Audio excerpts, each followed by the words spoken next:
Hello everyone and welcome to the channel speak inspire learning. आज हम लोग कर रहे हैं क्लास 6 इंग्लिश लिटरेचर या आईज बुक का चैप्टर इस आगे in a poem the way through the woods.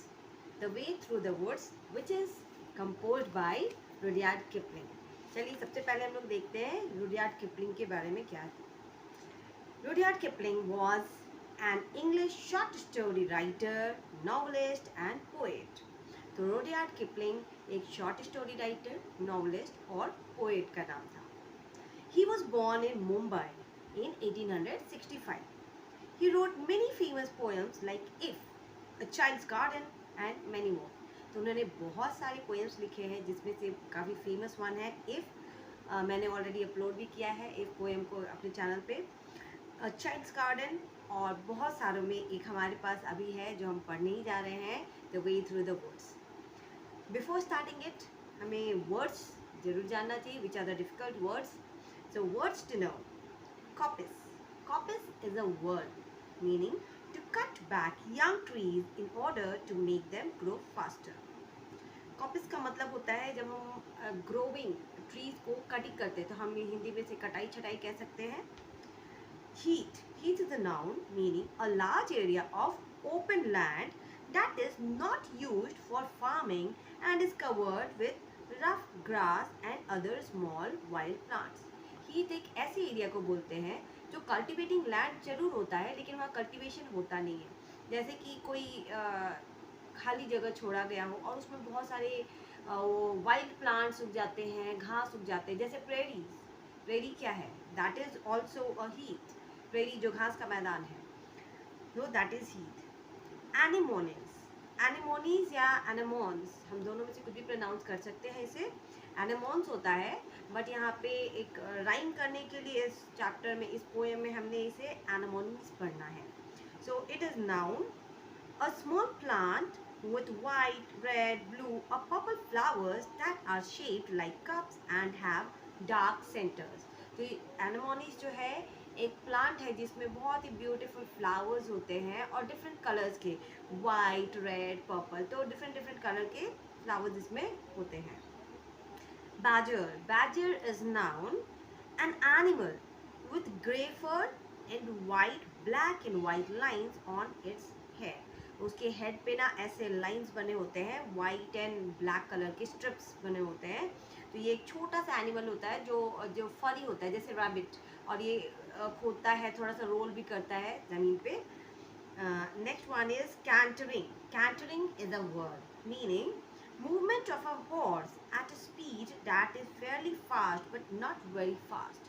तो जब हॉर्स दौड़ता है ना, जल्दी जल्दी दौड़े लेकिन नॉट वेरी फास्ट, बट वो अपने रनिंग पेस में हो, that is called as cantering. And last word है हमारे पास solitudes. Solitudes is noun meaning the state of being alone, especially when you find this pleasant. अकेलापन, लेकिन अकेलापन वर्ड जो है ना ये दुख को सिंबलाइज करता है, लेकिन सॉलिट्यूड जो है ये लोनलीनेस नहीं है। सॉलिट्यूड इज अकेले होना लेकिन उस अकेलेपन को एंजॉय करना। जब हम खुद में एंजॉय करते हैं अपने आप से, पूरे सराउंडिंग को लेकर हम बहुत खुश होते हैं या जो कुछ हो रहा है हम उसे याद कर रहे हैं, दैट इज कॉल्ड सॉलिट्यूड। अब हम रेडी हैं इस चैप्टर को पढ़ने के लिए। So name of the poem is the way through the woods. Way through the woods, way का मतलब होता है रास्ता, और वुड्स, यहाँ पे वुड्स का मतलब है जंगल, जंगल या फॉरेस्ट। तो way through the woods, forest के बीच से कोई रास्ता गया है और ये उस रास्ते के बारे में डिस्क्रिप्शन है इस पोएम में। Let us start it. बहुत ही सिंपल सी पोएम है जो कि ओनली 2 स्टैंजा में डिवाइडेड है। फर्स्ट स्टैंजा जो है that is of 12 lines and the next one is 13 lines.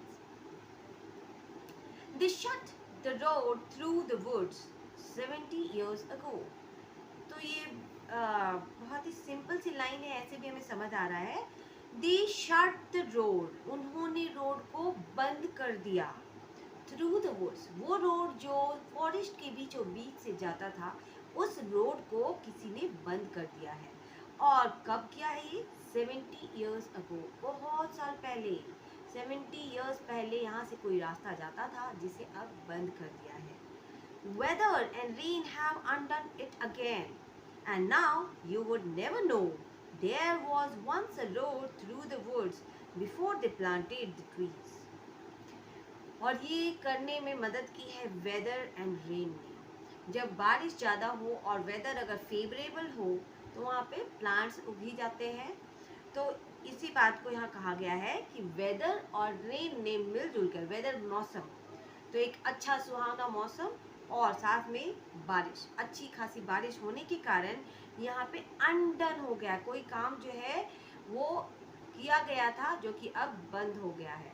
मतलब कि यहाँ पे प्लांटेशन हो गया है। जब रेन आता है तो प्लांट उगी जाते हैं और फॉरेस्ट में तो खासकर बहुत जल्दी प्लांट्स होते हैं क्योंकि वहाँ का वेदर जो है ऐसा होता है, वो सपोर्ट करता है प्लांट को ग्रो करने के लिए। तो weather and rain have undone it again and now you would never know, और अब आपको तो पता भी नहीं चलेगा। There was once a road through the woods, कि यहाँ पे कभी एक रोड भी हुआ करता था। 70 years ago, 70 साल पहले यहाँ से एक रास्ता जाया करता था। लेकिन अगर आप अभी अभी आ रहे हैं, अचानक से यहाँ पे देखते हैं तो आपको पता भी नहीं चलेगा कि यहाँ पे कभी कोई रास्ता हुआ करता था, क्योंकि यहाँ के वेदर और रेन ने इतना कुछ कर दिया है। There was once a road through the woods before they planted the trees. ये रोड कब था? जब उन्होंने यहाँ प्लांटेशन नहीं किया था। So you have to remember, यहाँ पे वर्ड यूज कर रहे हैं दे किसने किया है? यहाँ पे ये प्रोनाउन जो है स्पेसिफाई नहीं है, अब तक किसी नाउन का नाम नहीं है। उन्होंने यहाँ पे रोड बंद कर दिया, उन्होंने प्लांट किया, ठीक है। तो हमें ये ध्यान देना है कि आगे उस दे का मतलब क्या है। We have to find it out. They planted the tree, जब उन्होंने यहाँ पे प्लांट्स लगाए, पेड़ लगाए, उससे पहले यहाँ पे एक रास्ता हुआ करता था। It is underneath the coppice and heath, ये उस कॉपिस के नीचे था। कॉपिस जो पेड़ को, उगते पेड़ को हम कटाई छटाई करते हैं तो वो होता है कॉपिस, काटना। लेकिन अगर नहीं काटा जाए तो क्या होगा? वो ग्रो कर जाएगा, बड़ा हो जाएगा और झूड़ झाड़ियाँ बन जाएगी। तो ये वही कहा जा रहा है कि इस कॉपिस के नीचे जिसकी कटाई की जानी थी और नहीं हुई है, जस्ट उसी के नीचे, अंडरनेथ मीन जस्ट नीचे, उसके नीचे ही वो रोड था। एंड हीथ, और हीथ वो जगह जहाँ पे बहुत सारे यहाँ पे छोटे छोटे प्लांट्स एंड ग्रासेस आ गए हैं, उन्हीं के नीचे, उन्हीं के जस्ट पीछे यहाँ एक रोड हुआ करता था। एंड द थिन एनेमोनीज, और यहाँ पे और क्या चीज है? एनेमोनीज भी पाए जा रहे हैं, छोटे छोटे फ्लावरिंग प्लांट्स भी हैं। Only the keeper sees that where the ringdove broods. Only the keeper, मतलब हम तो आज यहाँ पे आकर अगर खड़े होते और देखते तो हमें पता भी नहीं चलता है कि यहाँ पे कोई रास्ता था। लेकिन कोई एक है जिसे ये बात पता है, वो है कीपर। ओनली द कीपर, सिर्फ वो कीपर ही है जिसे वो रास्ता दिखाई दे रहा है। That where the ring dove broods, जहाँ पे डव तो पता है, डव जो है बर्ड होता है एक तरह का, और हाँ कबूतर कह सकते हैं हम उसे। तो where the ringed dove broods and the badgers roll at ease, ये वो जगह है जहाँ पे कबूतर, तो ऐसा सिंबल दिया गया है कि रिंग्ड डव ब्रूड मतलब अपने अंडे देकर वो वहाँ पे बैठते हैं अंडे को सेने के लिए, गर्मी देने के लिए, ताकि उनके अंडों से छोटे छोटे चूजे निकल कर बाहर आए।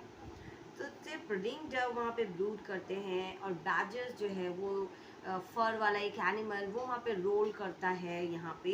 इन सारी चीज़ों को हम तो देख ही नहीं सकते क्योंकि ये सब कहाँ हो रहा है? उस कॉपिस के पीछे, उस हीट में, जो कि अभी अनसीन है, वो डिसअपियर हो चुका है, वो रास्ता हम नहीं देख पा रहे, पर किसी को तो दिखाई दे रहा है। वो दिखाई दे रहा है यहाँ के कीपर को। There was once a road through the wood, यहाँ पे जो रोड था वो कीपर को पता है। अभी फिर से हमें नहीं मालूम कि ये कीपर कौन है, तो अब हम ये अनुमान लगा सकते हैं। इट इज़ नॉट श्योर, कहीं पे अब तक ये एक्सप्लेन नहीं किया गया है, but we can just guess it कि ये जो दे वर्ड यूज़ कर रहे थे वो इस कीपर के बारे में ही हो। और ये कीपर कौन हो सकता है? कौन हो सकता है जो कि एक रास्ता बंद हो गया, ये जंगल है जहाँ पे हम कोई जा ही नहीं सकते, हमें दिखाई नहीं दे रहा है, वो वहाँ पे कीपर, कीपर का मतलब तो यही होता है ना जो देखभाल कर रहा हो। तो जंगल की देखभाल कौन कर सकता है? गॉड या नेचर। गॉड का ही दूसरा नाम नेचर है, या नेचर को हम गॉड बोल सकते हैं। हम सब तो प्रकृति की पूजा करते हैं। सो नेचर और God is the keeper of that road और द फॉरेस्ट। इस पूरे जंगल का कीपर गॉड है, इस पूरे जंगल का कीपर नेचर है। ठीक है, हम इन दोनों में से कोई भी एक वर्ड को यूज कर सकते हैं। Yet if you enter the woods, फिर भी अगर किसी तरह आप यहाँ पे इस वुड के अंदर चले ही गए, वुड्स मतलब जंगल, इस जंगल में अगर हम एंटर कर जाते हैं तो क्या होगा?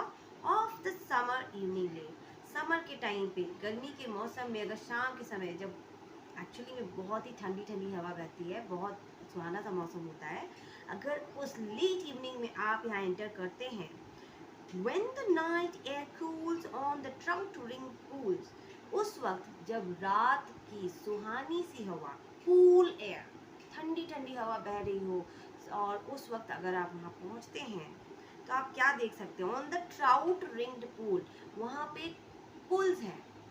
पुल यहाँ पे यूज करेंगे तालाब के लिए, तालाब भी हो सकता है, झील भी हो सकता है, मतलब वाटर बॉडी, छोटे बड़े वाटर बॉडीज हैं जो फॉरेस्ट में बहुत बड़े वाटर बॉडीज तो नहीं होंगे, तो वो जो है रिंग्ड है। रिंग्ड मतलब सराउंडेड, किस चीज से? ट्राउट। ट्राउट फिश का एक टाइप होता है। मतलब ये है कि उस पुल के अंदर, उस तालाब या लेक के अंदर अलग अलग तरह के फिश पाए जाते हैं। तो आप जब यहाँ पे आएंगे तो आपको क्या क्या चीज़ें नज़र आ सकती है? उस कॉपिस के पीछे जहाँ पे रोड है, जो हुआ करता था, अब दिखाई नहीं दे रहा है, वहाँ पे पुल नज़र आएगा, और पुल के अंदर बहुत सारी फिशेस नज़र आएंगी। Where the otter whistles is made, और otter भी नज़र आएगा। otter एक तरह का एनिमल होता है जो वाटर में रहता है। otter उसके किनारे में बैठकर और whistling करता दिखाई दे सकता है। whistle वो उनके साउंड प्रोड्यूस करने का तरीका है। विसल का मतलब सीटी बजाना है, पर वो हमारी तरह विस्लिंग नहीं करता है। जैसे हम लोग बातें करते हैं ना, तो उनके बात करने का तरीका ही, उनका साउंड ही है जो हमें विसल के जैसा सुनाई देता है। तो it can be seen, otter, हो सकता है कि ऑटर उस टाइम विस्लिंग करता हो और अपने मेट को बुलाता हो। मेट मतलब साथी, दूसरे ऑटर को अपने साथ इंजॉय करने के लिए वो बुलाता हो। They fear not men in the woods because they see so few. आप जब वहाँ जाएंगे तो ऑटर आपसे डरेगा नहीं, क्योंकि उसने बहुत कम लोगों को देखा है। तो यही कारण है कि वो मैन से डरता भी नहीं, वो इंसानों से नहीं डरता, क्योंकि उसे आदत ही नहीं है। बहुत कम ही मैन वहाँ पे जाते हैं, तो इसीलिए उसे कोई ज़रूरत ही नहीं पड़ेगी डरने की। वो सोचेगा भी नहीं कि अरे यहाँ कौन आया है। You will hear the beat of a horse's feet, और साथ ही आपको हॉर्स के फीट की आवाज़ सुनाई दे सकती है। फीट मतलब पैर, जब हम चलते हैं तो वो साउंड सुनाई दे सकता है। And the swish of a skirt in the dew, steadily cantering through the misty solitude. यहाँ पे क्या सुनाई दे सकता है हमें? हो सकता है हमें विस्लिंग सुनाई दे ऑटर का, हमें वो आवाज़ सुनाई दे जब एक हॉर्स दौड़ता है। कैंटरिंग मतलब दौड़ना, तो हॉर्स दौड़ता हुआ सुनाई दे सकता है कि शायद यहाँ से कोई हॉर्स पार हो रहा है। और साथ ही उसके साथ हमें स्विश ऑफ स्कर्ट, स्कर्ट कौन पहनता है? जरूर कोई लेडी होगी, तो कोई एक लेडी जो उस हॉर्स पे बैठी है और वो राइड कर रही है हॉर्स को। कोई एक लेडी हॉर्स पे बैठकर इस जंगल में शाम के समय या रात के समय राइडिंग कर रही है, और ये आवाज हमें सुनाई दे सकती है वहां पे। कहाँ पे? इन द ड्यू, जब थोड़ा सा मॉइस्ट हो एयर और थोड़ा सा रेनी टाइप का हो, ड्यू हो, steadily cantering through the misty solitude, और सॉलिट्यूड जब आप वहाँ पे अकेले हो, या वही लेडी और वो हॉर्स जब वो अपने सॉलिट्यूड में है, अपने सराउंडिंग को एंजॉय कर रहे हैं उस वक्त। तो ये रात के समय में जंगल में किसी का हॉर्स पे राइड करना, ये क्या बताता है? ऐसा हो सकता है? I don't think so. तो अगर ऐसा, यू जस्ट इमेजिन, अगर आप किसी जंगल के अंदर जाते हैं और आपको ऐसा कुछ दिखाई या सुनाई दे कि एक हॉर्स दौड़ रहा है, उसके ऊपर एक लेडी बैठी हुई जिसके स्कर्ट के हिलने की आवाज़ आ रही है, व्हाट यू विल फील? थोड़ा सा हॉरिबल लगेगा ना, yes we will be horrified, हम डर जाएंगे।